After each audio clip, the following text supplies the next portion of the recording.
Hello guys, good morning. Dahil nga magtatanghali na, magluluto tayo ngayon guys ng miswa at isasahugan natin ng chicken at lalagyan din natin ng patola.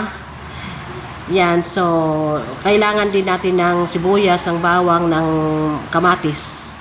At maraming palang salamat kay Marilyn Melina Lial kasi sabi niya sa akin unahin ko daw yung chicken para wala daw gaanong mantika. At healthy naman talaga to sa ating katawan. Yan si Marilyn Melina Lial. Yan, so kapitbahay po namin siya. Yan, so maraming salamat Marilyn. Sasarap po kasi mga niluluto talaga nila, totoo lang. Yan, kapag may birthday, namimigay po talaga sila. Kapag may birthday sa kanila, namimigay talaga sila at ang sarap naman talaga.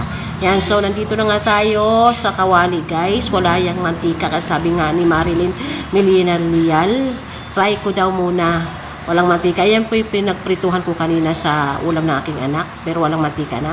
Yan, so ikikisa na natin guys yung ating chicken. Yan, wala po yung mantika. Yan, kasi ako naman talaga guys, kapag naghugas ako ng chicken, nanalis ko talaga yung balat. Ayaw ko ng balat. Wala nang mga balat yan. So ngayon, nagtira lang ako ng 3 piraso na may balat. Yan, para siguro kahit paano magkakamantika. Yan, so wala talagang mantika. Yan. Yan, so ayan o. Diba, wala nang mga balat ang aking chicken. Yan, so yan muna, ayusin muna natin hanggang sa mag-brown yan guys. Takpan muna natin. At yan na nga guys, nag-brown na. Kaya sunod na natin yung ating bawang. Yan, tabi muna natin yan siya.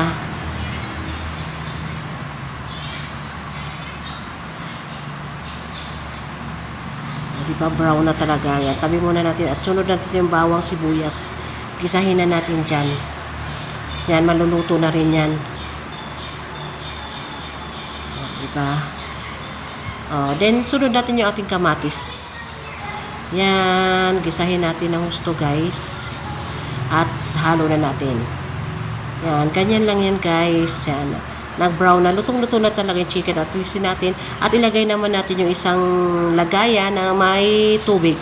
At isalin natin dito yung ating piniritong chicken. Yan, nakotsa sa sibuyas, bawang, kamatis. Kasi maliit lang yung kawali eh. Yan, lagyan natin ng magic sarap. At lagyan natin ng pinong paminta. And then, lagyan din po natin ng salt. Yun o. Then, takpan po muna natin.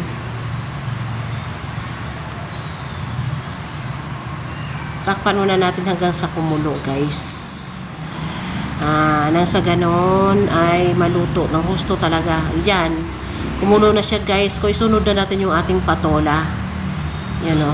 Lutuin natin ng gusto yung ating patola. Ang sarap ng may patola guys. Mabango. At yan talaga yung halo ng talaga ng miswa. Yan, takpan muna natin ulit. Yun o. Binuksan ko na o. Luto na. At sunod natin yung ating miswa. Yan o. Ang ating miswa. Mabilis lang naman maluto yung ating miswa guys eh. Yan, luto na, diba guys? Yan, so, thank you guys. Thank you for watching.